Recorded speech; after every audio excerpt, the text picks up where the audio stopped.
اعوذ باللہ من الشیطان الرجیم، بسم اللہ الرحمن الرحیم۔ ناظرین، ہم موجود ہیں عزت مآب سردار ذوالفقار علی خان کھوسہ صاحب کے ساتھ، اور ایک سلسلہ ہے ہمارا دا لیجنڈز میں سردار صاحب کا انٹرویو ہے، اور ہم سردار صاحب سے نہ صرف بلوچ قوم کی تاریخ پوچھ رہے ہیں بلکہ کھوسہ قبیلے کا جو سفر ہے اس کے بارے میں بھی پوچھ رہے ہیں۔ سردار صاحب، آپ سے سوال یہ ہے کہ بلوچستان میں بلوچ قوم کا قیام کتنا عرصہ رہا اور ان کا لائف سٹائل کیسا تھا؟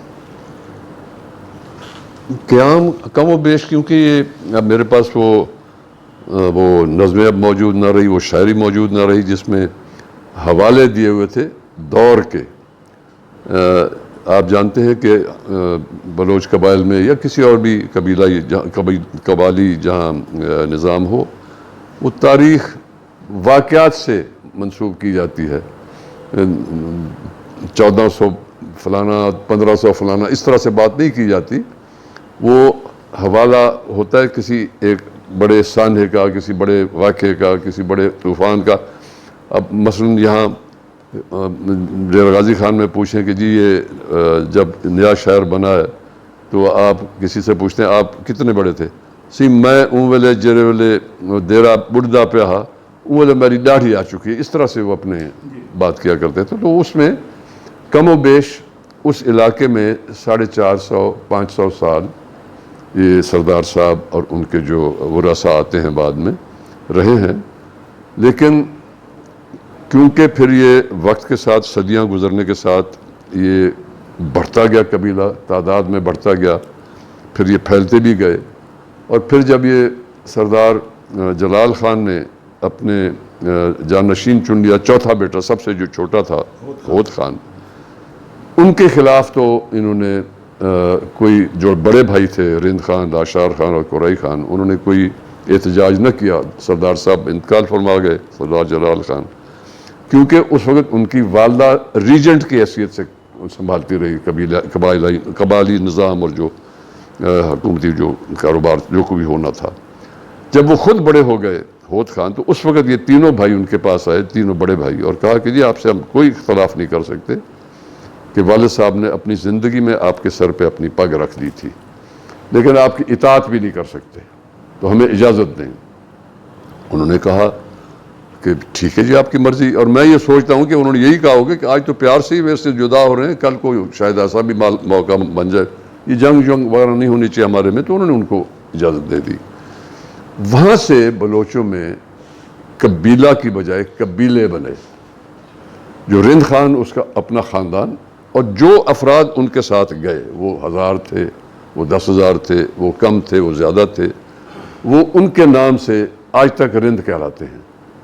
اب رند کے بڑے بڑے جو قبائل ہیں ان میں سے لغاری رند ہیں، بکٹی رند ہیں، مری رند ہیں، اس طرح اور بھی وہ بلوچستان میں بیٹھے ہوئے ہیں، وہ جو ان کے سردار ہیں، مجھے ان کا نام ابھی یاد آ جائے گا، وہ رند خان سردار ہیں، یہ انہی کے نسل میں سے چلے آ رہے ہیں۔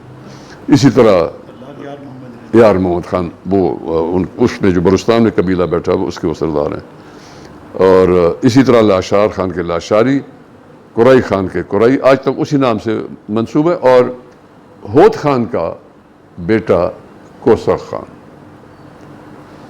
ہود ہمارا وہ مین جہاں قبیلے بٹے اس میں تو ہم ہوت ہیں، لیکن کھوسہ کا نام زیادہ مشہور ہوا ہے۔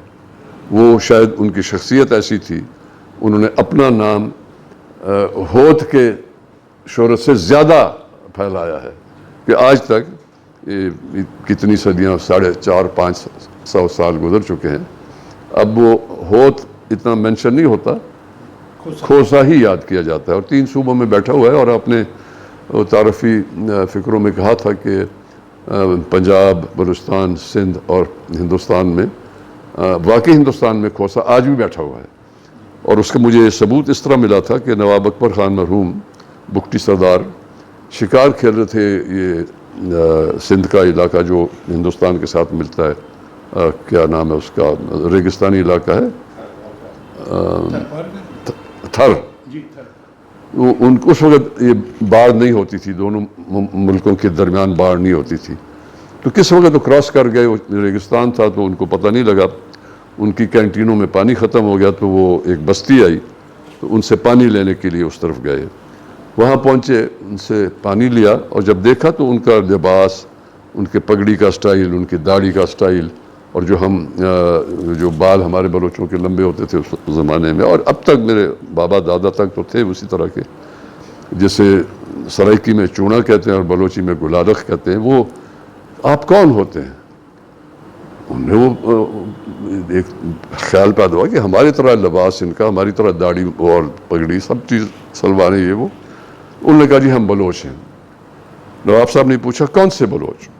انہوں نے کہا یہ ہمیں نہیں پتہ، ہمیں یہ پتہ بلوچی بولتے ہیں. نہیں اور بھی یہاں ہیں؟ انہوں نے کہا آپ ایسے آگے جائیں تو آگے اور آبادیاں سے آ جائیں گی، وہاں بلوچ بیٹھے ہوئے ہیں. تو دوسری آبادی میں یہی سوال کیا، ان کو یہی جواب ملا. اب تیسری، تب ان کو احساس ہو چکا تھا میں ہندوستان میں آ گیا ہوں. تو اب ان کو یہ جب پتہ لگا یہاں آیا ہوں تو میں بلوچوں کو دیکھوں تو صحیح. اب تیسری آبادی یعنی زیادہ ڈیپتھ میں چلے گئے ہندوستان میں، وہاں جو جاتے ہیں کون سی بلوچ؟ انہوں نے کہا کوسا.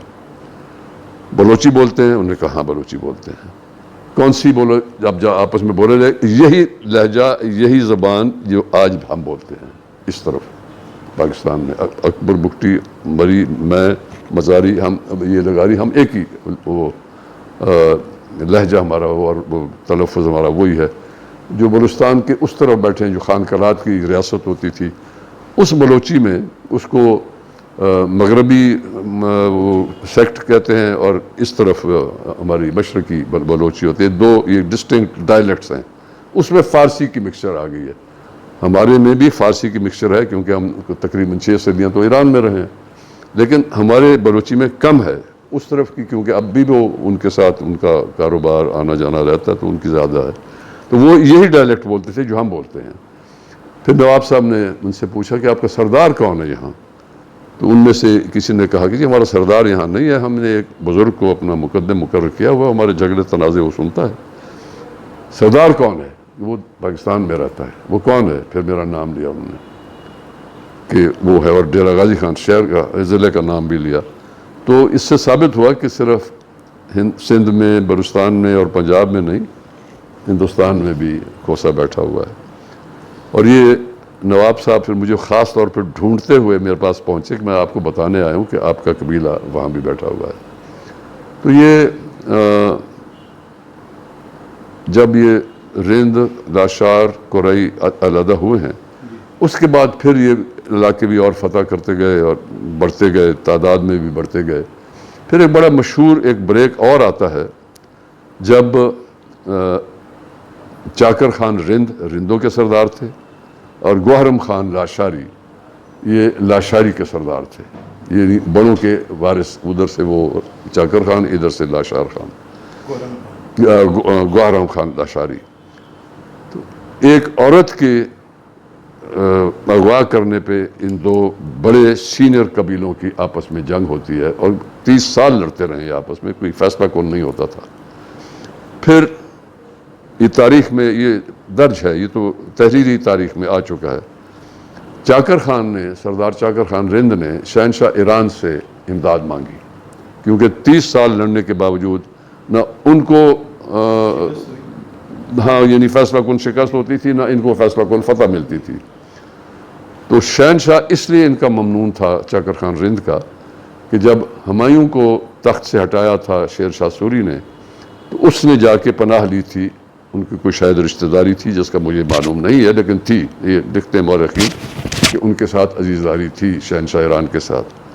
تو شہنشاہ ایران نے اس وقت ہمایوں کو فرمان بھیجا تھا چاکر خان، میر چاکر خان رند کو، اور رند سردار نے پھر اپنے بلوچ بھائیوں کو، سرداروں کو دعوت دی تھی کہ مجھے ایسے فرمان ملا ہے، آپ آئیں ہم شہنشاہ ہمایوں کی امداد کریں. کچھ قبائل گئے تھے، کچھ نہیں گئے تھے.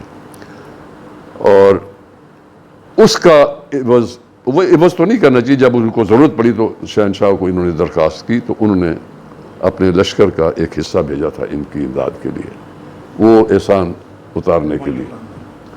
اس میں پھر گوہرم خان لاشاری کو صرف شکست نہیں ہوئی، بہت بری شکست ہوئی، اس قدر کہ ان کا کیمپ، اور کیمپ سے اب نہیں سمجھ سکیں گے، میں آپ تھوڑی سی وضاحت کر دوں، اس میں بوڑھے بچے عورتیں وہ دور ہوتے تھے، جنگ سے دور ہوتے تھے، وہ ان کے ہاتھ میں آ گیا، ان کے قبضے میں آ گیا لاشار میر چاکر خان رند کے. اور وہ جتنا ہی پرانا سسٹم ہے یہ بلوچوں کا، اتنا ہی پرانا یہ لوہے کی طرح مضبوط ایک وہ ہوتا تھا، پابندی ہوتی تھی کہ اس کیمپ کی عزت اپنی عزت سے زیادہ کی جاتی تھی، اور اس پہ جو گارڈ مقرر ہوتا تھا ہر رات بدلتا تھا تاکہ کوئی واقفیت پیدا نہ کرے، کوئی ان کے ساتھ خیانت نہ ہو. اور روز سردار صاحب فجر کی نماز کے بعد پہلے اس کیمپ میں جاتے تھے، ان کی خیر خیریت ماؤں بہنوں یہ پوچھ کے پھر باقی کام اپنا کرتے رہتے تھے. اسی طرح جب ایک صبح کو گئے ہیں تو وہاں رونا پیٹنا تھا، تو پوچھا گیا تو وہاں انہوں نے فریاد کی کہ سردار رات کو جو آپ نے گارڈ مقرر کیا تھا انہوں نے خیانت کی ہے. جرگہ ہوا.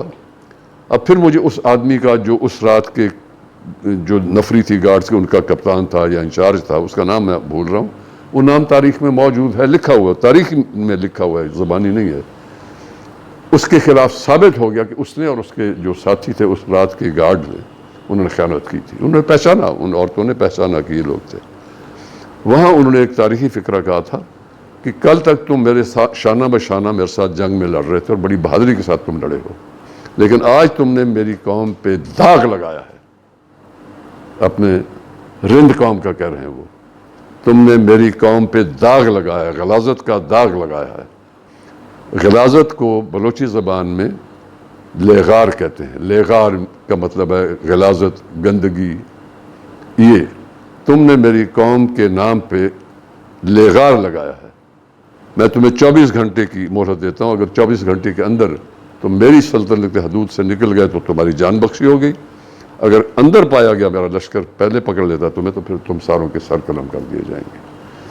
وہ وہاں سے نکل گیا. ظاہر ہے سردار کے سامنے تو وہ سر نہیں اٹھا سکتا تھا، اور وہ وہاں سے نکل کر ان کے حدود سے باہر جو آج بارکھاں کہلاتا ہے، بلوچستان کا ایک ضلع ہے، یہاں ایک قوم آباد ہے کھیتران، وہ کھیترانوں کے پاس آ کے پناہ لی. اس نے جتنے افراد تھے اس کے ساتھ، 50 تھے، 100 تھے، کم تھے، زیادہ تھے، انہوں نے وہاں جا کے پناہ لی. آج بھی وہاں آپ اگر جائیں، میں تو اس علاقے میں شکار کھیلتا رہا ہوں، لغاری کوٹ وہاں موجود ہے، آج بھی موجود ہے لغاری کوٹ. تو وہاں یہ جا کے انہوں نے اپنا ٹھکانہ بنایا اور ان کے مہمان رہے. اور ہمارے بلوچوں میں ایک مضبوط یہ روایت ہوتی تھی کہ مہمان کو وہ کسی اور کے ہاتھ نہیں دیتے تھے، اور کوئی اور حملہ آور بھی ہو تو پھر ان کی وہ حفاظت بھی کرتے تھے. لیکن سردار چاکر خان رند نے یہ کہا تھا میری سلطنت سے نکل جاؤ، ورنہ تو ان کو وہی قتل کر دیتے. پھر ان کے پیچھے انہوں نے اپنا لشکر نہیں بھیجا. یہ پھر یہاں 200 یا 250 سال یہاں رہے ہیں، کھیترانوں کے پاس رہے ہیں. اور اس دن سے جب ان کو نکالا گیا تو یہ تاریخ میں بتا رہا ہوں، میرا خدا نخواستہ ان کے ساتھ کوئی ذاتی انا نہیں ہے، کہ 2 افراد جو ملے، جنگ گزر کافی وقت گزر گیا تھا، تو ایک نے دوسرے سے پوچھا کہ فلانے وہ جس کو سردار صاحب نے سزا دی تھی اس کا کیا حال ہے؟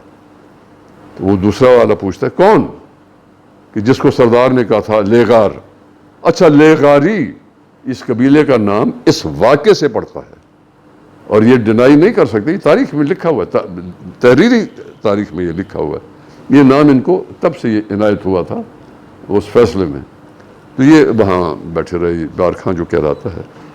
پھر یہ بڑھتے گئے اور قبیلے اور پھیلتے گئے عددی لحاظ سے. تو پھر یہ نواب اکبر خان بگٹی کا الفاظ تھا، میں ان کے پاس جاتا رہتا تھا، میرے بڑے بھائی کی طرح تھے، اور مجھ سے پیار بھی ایک چھوٹے بھائی کو جیسے پیار دیتے ہیں اس طرح پیار کرتے تھے میرے ساتھ. انہوں نے یہ مجھے بتایا تھا کہ جب ہمارا قبیلہ بڑھتا گیا اور سرداران کو محسوس ہوا کہ بھئی ابھی ہم نے اس سے زیادہ اور علاقے چاہیے، ہمارے مویشی بھی بڑھتے جا رہے ہیں، تعداد بھی بڑھتی جا رہی ہے، تو آپ کے قبیلے نے، کھوسا نے راستہ نکالا تھا. اور یہ علاقہ جہاں اب اس وقت ہم بیٹھے ہیں بات کر رہے ہیں، اور یہ جو یہاں سے جنوب کی طرف آپ چلے جائیں، جامپور، راجن پور، بازاری علاقہ، یہ افغان بادشاہان یہ کلیم کرتے تھے سندھ کا جو مغربی کنارہ یہ ہماری سلطنت ہے، یہاں پٹھان سارا آباد تھا. پھر یہ کھوسا قبیلہ آیا ہے اور ان پٹھانوں کو دھکیلتا گیا اور ان کو جو آج ہماری جو صوبائی سرحدیں ہیں ان کو اس طرف پھینکا اور ان علاقوں پہ ہمارے سردار جو اس وقت کے سردار تھے ہمارے، وہ میں آپ کو بعد میں وہ شجرہ بھی دے دوں گا، اس سے آپ کو اندازہ ہو جائے گا کہ کون سردار تھے جنہوں نے یہ علاقے، اور یہ اکبر خان خود کہہ رہے ہیں کہ آپ نے ہمارے لیے راستہ ہموار کیا، آپ نے ان پٹھانوں کو پیچھے دھکیلا اور پھر ہم لوگ آپ کے قدموں پہ آتے رہے، پیچھے چلتے رہے، اور یہ علاقے ہم یہاں بیٹھے ہیں، مری وہاں بیٹھے ہیں، مزاری وہاں بیٹھے، یہ سارا اس طرح ہوا. تو یہ صدیوں کی تاریخ ہے. میں آپ کو پہلے بھی کہہ چکا ہوں کہ افسوس یہ ہے کہ اس کو بلوچوں نے صرف شاعری میں محفوظ کیا ہے، لیکن تحریر ہماری زبان کی کوئی تحریر نہیں ہے، کوئی وہ کیا کہتے ہیں آپ الفابیٹ نہیں ہے، وہ نہیں ہے. جی ناظرین، ہم موجود ہیں سردار ذوالفقار علی خان کھوسا صاحب کے ساتھ، اور کیسپین سی سے سفر کرتے ہوئے ہم کوہ سلیمان تک پہنچ چکے ہیں. انشاءاللہ اگلی قسط میں ہم کوہ سلیمان اور تمن داری نظام پہ بات